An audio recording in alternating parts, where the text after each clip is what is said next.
this is lesson 21. This lesson is on measurement units, particularly converting measurements. On the back page of the packet you were given, go ahead, flip that over on the back. You have some different conversions. Some of them you will know off the top of your head, and others you may need to use this as a reference as you're working through problems, and that's what it's for. So feel free to use the back page as you need to. Okay? So let's turn that back over to the front and let's start our lesson here. The first part, our opening exercises, identify the ratios that are associated with conversions between feet, inches, and yards. Okay, so the first one says 12 inches equals blank foot. Well, if you're not sure, it's right here on the back. 12 inches equals 1 foot, so we will put a 1 here. They want you to write that as a ratio of inches to feet. Now remember, order does matter, so we will put 12 to 1, 12 inches to 1 foot. Okay? On the flip side of that, they have 1 foot equals blank inches. Well, 1 foot equals 12 inches. And so the ratio for that would be 1 to 12. The next one is 3 feet equals blank yards. Well, if you're not sure how many feet are in a yard, come on right up here. And on the back of your page, it says 1 yard equals 3 feet. So 3 feet equals 1 yard. And the ratio of feet to yard, remember, order matters, so we have to do feet, 3 feet to 1 yard. And on the flip side of that, we have 1 yard equals 3 feet. And the ratio of yards to feet would be 1 to 3. On the bottom of your paper, it says work with your partner to find out how many feet are in 48 inches. But they want you to make a ratio table that compares feet and inches. So let us make a ratio table. So we will just put a ratio table there. Okay. And then we have feet and inches. And we can just put some lines in here. So we have our ratio table here, and we know that in 1 foot there are 12 inches. And in 2 feet, 1 times 2 is 2, so 12 times 2 would be 24. 2 feet, there are 24 inches. Well, in 3 feet, 1 times 3 is 3. 12 times 3 would be, that's right, 36. And then we have 1 times 4 is 4, and 12 times 4 is 48. So in 48 inches, there are 4 feet. 4 feet.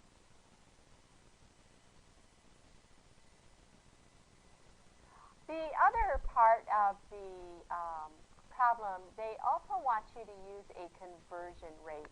Well, I've been talking to you about using the labels with our unit rates and our unit prices. And that is similar to the equivalent fractions that we've been doing, equivalent ratio. So let's set that up with our labels, okay? So that's how we will do that. Okay, so we have feet, and we are comparing it to inches. Okay. So in 1 foot, there is 12 inches. And in our problem, we need to have 48 inches. So we always have to think, where am I going to put that 48? Okay, well, 48 is labeled inches inches are on the bottom, so 48 goes on the bottom part of our ratio. And now we need to think, okay, how did I go from 12 to 48? Think about those equivalent fractions, equivalent ratios. Well, 12 times 4 gives me 48. Now remember, what you do to one number in the fraction or ratio, you have to do to the other number. So we have to multiply the 1 times the 4 also, and that will give us a 4 up here. Well, 4 has a label feet because it's on the top, and our top is labeled feet. So our answer with the conversion way is also 4 feet. All right, go ahead, turn your paper over, and on the back side of the front page, you have example 2. In this problem, they're asking how many grams are in 6 kilograms. It says, again, make a record of your work. You always want to do that. Remember, Mrs. Wiggins grades your work, not your answers. The rate would be 1,000 grams per kilogram. And if you're not sure, you can come right over here on the back side of your packet. You have the conversion rate, 1 kilogram equals 1,000 grams. So if they don't give it to you, you always have a reference back here on that chart. Okay. So again, we are going to set it up with our label.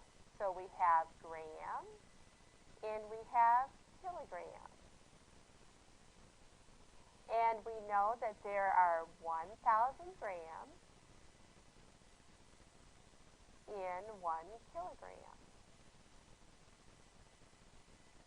And in our problem, we don't have 1 kilogram, we have 6. So we'll put 6 on the bottom because that's where kilograms is. And now we're going to use our equivalent fraction or equivalent ratio work to solve that. So I think, how did we go from 1 to 6? Think about those equivalent fractions, equivalent ratios. Well, 1 times 6 is 6. And what you do to one number in the fraction or ratio, we have to do to the other. So that means I have to multiply 1,000 times 6. 1,000 times 6 gives us 6,000. And the label for that is on the top, so the label would be grams. So 6,000 grams. So be sure to label your answers.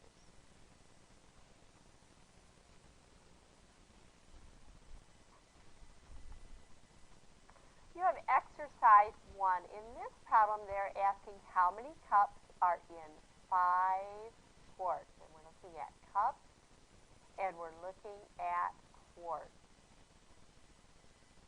Okay. So it says, as always, make a record of your work before using the calculator. The rate would be 4 cups per quart. So they give you what that rate is.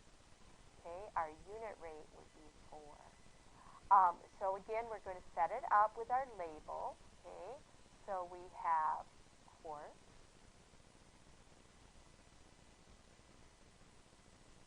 and we have cups. And it really doesn't matter if you put cups on top or quarts on top, as long as you put the right number with the right label. Okay, so in 1 quart, there are 4 cups. And in our problem, they want to know how many cups are in 5 quarts. So our given is 5 quarts. So quarts goes on the top. If that's where you put it, it goes with quarts. So we put a 5 here.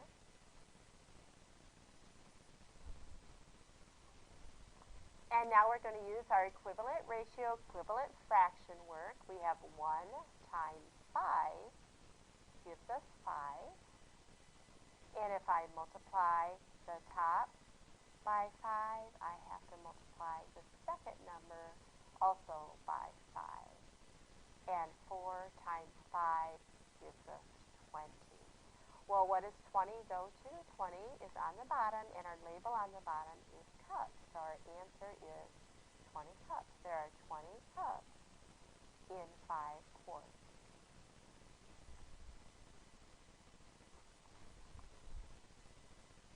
In exercise 2, they want to know how many quarts are in 10 cups. Okay, so again, we're going to make a record of our work, and you can either put cups on top and quarts on the bottom, or quarts on top, whichever way you want to do it. So I'll put quarts here, and we're comparing it to cups, or converting it to cups. Okay. And remember, there is 1 quart, and there are 4 cups in 1 quart. Okay. Well, this time they give us 10 cups.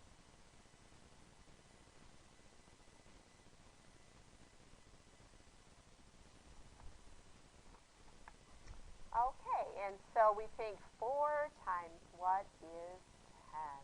Okay, well, 4 times what is 10? Well, 4 times 2 is 8, and 4 times 3 is 12. But if I went backwards, I wouldn't have to multiply, because maybe divide. 10 divided by 4. I wonder what that is. Go ahead and grab that calculator, see if you can figure that one out. Okay, 10 divided by 4. That is right. So 10 divided by 4 is 2 1/2, so that means 4 times 2 1/2, or 2.5, is equal to 10. Well, if we multiply or divide this by 2 1/2, we have to do the same thing with this one. So 1 times 2 1/2 is 2 1/2. So there are 2 1/2 quarts in 10 cups. Okay, so now you have a new handout. Your teacher will pass those out to you. And these are problems that are also like today's lesson, and you're going to use the conversions. You can use your reference if you need to. Like always, make a record of your work. Remember, Mrs. Wiggins grades your work, not your answers. So be sure to make a record of your work before you grab that calculator. And then, so if you use your reference sheet, that should help you. And hope this helps.